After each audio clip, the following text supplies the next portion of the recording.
আসসালামু আলাইকুম। সাউথ আফ্রিকার বিপক্ষে জয়ের দ্বারপ্রান্তে গিয়েও 4 রানে হেরেছে বাংলাদেশ। আগে ব্যাট করে 113 রানের বেশি করতে পারেনি প্রোটিয়ারা। এই লো স্কোরিং ম্যাচে জমেছে রোমান্স।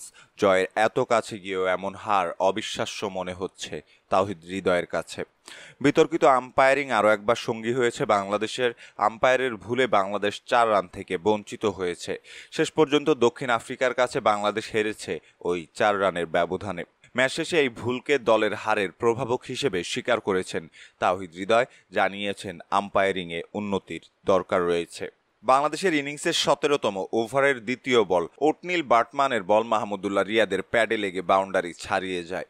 তবে এলবিডব্লিউর আবেদন হলে আম্পায়ার স্যাম নাগাস্কি তর্জনী উঁচিয়ে ধরেন। রিয়াদ রিভিউ নিলে দেখা যায় নট আউট। তবে আম্পায়ার আগে আউট দিয়ে দেওয়া আইসিসির নিয়ম অনুযায়ী যোগ হয়নি বাউন্ডারির 4 রান।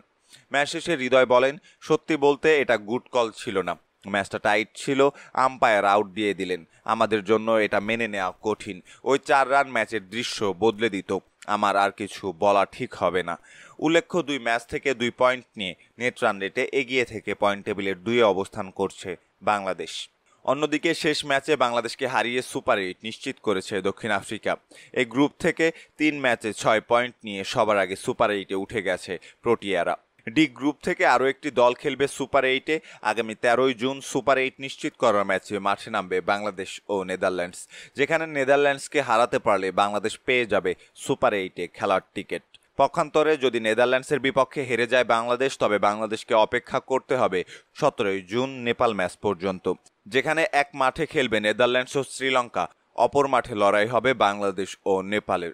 সম্মানিত দর্শক, এই ছিল আমাদের হাতে থাকা সর্বশেষ ক্রিকেট আপডেট।